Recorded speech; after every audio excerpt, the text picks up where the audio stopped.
Hello guys, welcome back to my channel Ishaan Mondal. তো আমরা সকাল সকাল রেডি হয়ে গেছি। এখন বাজে ওই 9:30।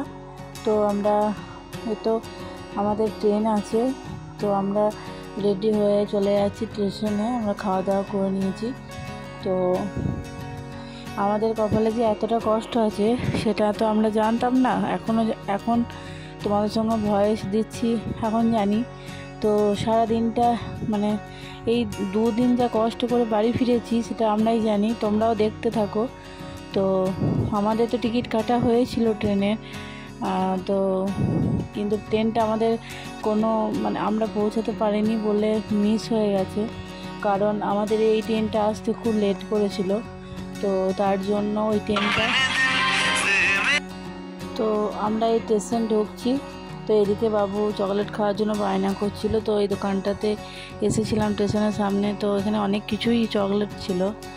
তো দেখতে দেখতে স্টেশনে ঢুকে গেছি। তো আমাদের এই ট্রেনটা কাল জীবনে আর কি, কি বলবো, এত হাসি খুশির মধ্যে যাচ্ছি যে না, আমরা এই ট্রেনটা চাপার পর আমরা ভালো ট্রেন একটা ভালো জায়গা সিট করাও আছে, তো আমরা ঠিকভাবে চলে যাবো। এত গরম, থাকা যাচ্ছে না, বাইরে এত রোদ্র। তো যাই হোক, কী বলো তো, সবাই তো অসুস্থ, এবার আমরা তো সুস্থ নই, সবাই তো চেক আপের জন্য এসেছিলাম। আমার পাটাও অপারেশন করা হয়েছে, আর বাবুরও তাই, বাবুকেও তাই করা হয়। বাবুরও চেক আপ ছিল, বাবু চেক আপ ছিল, ওইদিকে বুনুটারও চেক আপ ছিল। সবাই কিন্তু মোটামুটি, কাকিমারও পায়ের ওটি হয়েছিল। তো সবাই ট্রিটমেন্ট করতেই এসেছিলাম বলতে গেলে। তো ওই জন্য এতটা রাস্তা পায়ে হেঁটে এত কষ্ট করে এই ট্রেনটাতে সিট কোনো রকম পেয়েছি, আর এত গরমের মধ্যে সাংঘাতিক অবস্থা। তো দেখতে থাকো, এদিকে বাইরের দৃশ্যটা খুবই সুন্দর। তো দেখতে দেখতে আর একটা ট্রেন চেঞ্জ করা হলো, আমরা ভিডিও ক্লিপ নিতে পারিনি। তো এখানে মোট আমরা ছিলাম যে 17 জন আমরা হাওড়া আসবো।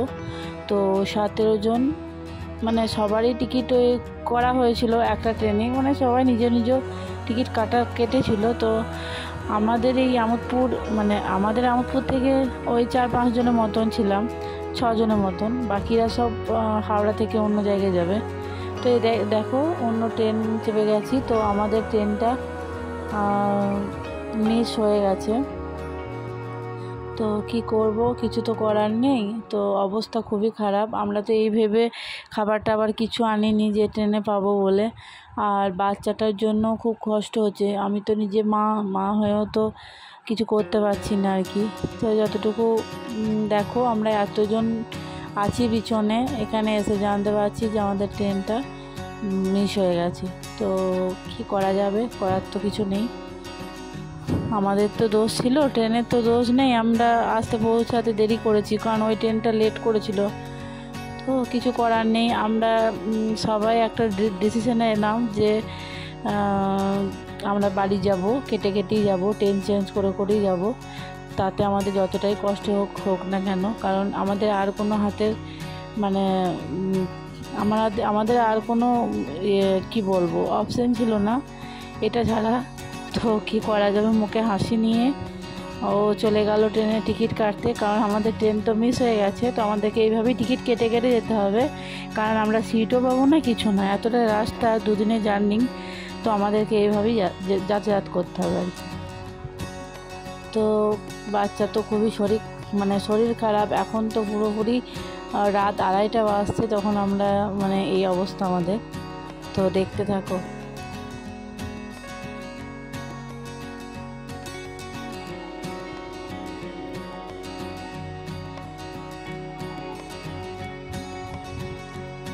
তো আমরা লোক যতজন ছিলাম তার থেকে বেশি লাগেজ ছিল আমাদের কাছে। তো লাগেজ এত কি বলবো, এই ট্রেনগুলোতে তো আর আমাদের রিজার্ভেশন করা নেই, এমনি আমাদেরকে যেতে হবে। তো ভাবো যে আমরা এতজন মানুষ সিট পাবো কি না, বা আমি বাবুকে নিয়ে কি করে যাব, আমার পায়ে অপারেশন হয়ে আছে। তো যাই হোক, আমরা চেপে গেছি। ওই ট্রেনটা সকাল হয়ে গিয়েছে, আর রাত্রেবেলায় আর আমরা ক্লিপ নিতে পারিনি। তখন সকাল বাজে ওই 9:30 বা 10টা এরকম হবে। তো মানে আমাদের কপালটা সত্যি খুবই ভালো, কারণ এখানে যারা ছিলেন তারা আমাদেরকে একটু করে সিট দিয়েছে, আর আমাকে তো পুরোপুরি সিট দেওয়া হয়েছিল। এখানে একজন কাকু ছিল, তো উনি একটু সাইড করে বসেছিল, ওই যে ও আর আর আর আমি এই সাইডে ছিলাম, মানে আমাকে ওনার গোটা সিটটাই ছিল, তো আমাকে একটু দিয়ে দেওয়া হয়েছিল বাচ্চার জন্য, আর পায়ে অপারেশন করা আছে তার জন্য। আসলে কি বলতো, এদিককার লোকগুলো খুবই ভালো, মানে মনোবৃত্তি বলে কোনো জিনিস আছে আর কি, বলতে গেলে খুবই ভালো মানুষ এদিককার লোকগুলো। সত্যি এতটা রাস্তা জার্নি করে এসেছি, এত ট্রেন চেঞ্জ করেছি, তো কেউ কিছু প্রবলেম করেনি। তো দেখো মুখের অবস্থা, কি অবস্থা না হয়েছে, ব্রাশ করা না হয়েছে, মুখ ধোয়া কিচ্ছু করা হয়নি, কারণ এটা মানে এমনি ট্রেন, তো ট্রেনে টয়লেটে যাওয়ার তো কোনো প্রশ্নই ওঠে না, মানে জলও পর্যন্ত যেতে পারছি না, এত অবস্থা খারাপ। আর এই দেখো দেখতে দেখতে বিশাখাপত্তনম চলে এসেছি। আমরা এখানে ওয়েট করব সারা রাত। তো সকালে আমাদের ট্রেন আছে, মানে সকাল নয়, ভোর দিকে ট্রেন আছে আমাদের। তো কি করব, এখানে নেমেছি, তো এবার খাওয়া দাওয়া করব, মানে মুখের অবস্থা খুবই খারাপ। আমরা একটুখানি ফ্রেশ হব, তো এখানে বসে মানে শান্তি পেলাম। ওই ট্রেন থেকে নেমে এখানে আমি তো মাটিতেই বসে গিয়েছিলাম, আর এদিকে আর একটা ট্রেন আসবে, তাদের টিকিট কাটার ব্যবস্থা হচ্ছে। এদিকে এই বাচ্চাটাকে একটুখানি ফ্রেশ করিয়ে অন্য জামা চেঞ্জ করে দেওয়া হলো, আর তারপরে আমি চেঞ্জ করব, বা আমি একটু ফ্রেশ হয়ে নেবো, মুখটা একটুখানি। তো আমরা একটু টয়লেটে যাব ফ্রেশ হওয়ার জন্য। তো টয়লেট যাওয়ার জন্য আমাদেরকে মানে 100টা সিঁড়ি ওঠা নামা করতে হবে, দেখো পায়ের অবস্থা। তো একটা মা হয়ে মানে কি বলবো, বাচ্চাকে এতটা রাস্তা, মানে মা হয়েছি বললেই পারলাম, কারণ বাচ্চা না হলেও মানে আমি একটা হয়তো অনেক কিছু করতাম, মানে আসতাম না বা কোলে করে আসতাম বা কিছু একটা করতাম, কিন্তু মা তো তার জন্য নিজেকে অনেক শক্ত হয়েছি, কারণ আমার পায়ে প্রচণ্ড ব্যথা ছিল, পা ফেলতে পারছিলাম না, মানে পাটা যে চাপ দিয়ে হাঁটবো সেটা পারছিলাম না। দেখো আমি নিচেতে বসে গেছি, ওরা হাসাহাসি করছে যে এ কোথায় বসেছে, কি করা যাবে বলো তো, একটু হাত পা নেড়ে চেড়ে না বসলে কিছু করার নেই। দেখছি টয়লেটে যাওয়া হলো, চেঞ্জ করতেও পারলাম না, মানে এমন অবস্থা। আর ওইদিকে বোনিটারও খুব শরীর খারাপ, তো ও মানে ওরও তাই অবস্থা। এদিকে এই কাকুটা মানে মানে এত কষ্টের মাঝেও হাসাচ্ছে। তো দেখো খুব মানে কি বলবো বলো তো, কষ্ট তো হয়েছে, কিন্তু খুব আনন্দও করেছি আমরা সবাই মিলে, কারণ এখানে 17 জন ছিলাম, 17 জনই খুব হাসাহাসি করছিলাম।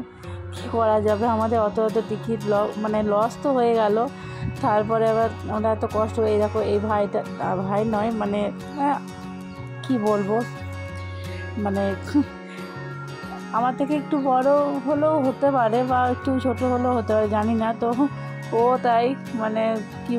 তাই বলছে যে এবার এখান থেকে আমরা ও অন্য ট্রেন ধরবে হাওড়া যাওয়ার জন্য, মানে আমরা একটা ট্রেন ধরবো, ও অন্য ট্রেন ধরবে বলছিল। তো যাই হোক, এখান থেকে সব বিচ্ছেদ, আর বাকিরা যারা আছে তারাও যে যার অন্য জায়গা দিকে যাবে। আমি তো ঠিক জানি না কোথায় ওরা নামবে, তো আমরা যাব হাওড়া স্টেশন। তো ওরা অন্য স্টেশন যাবে, তো এখান থেকেই সবকে ইয়ে করতে হবে। এতটা মানে একদিন নয়, 1.5 দিন আমরা একসঙ্গে এলাম, তো এখান থেকেই বিচ্ছেদ, তো কিছু করার নেই।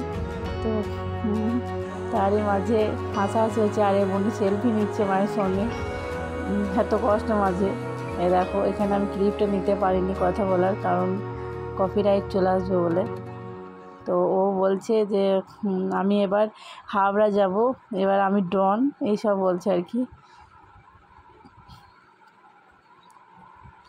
এদিকে আমার বর গিয়েছে টিকিট কাটতে ওইদিকে।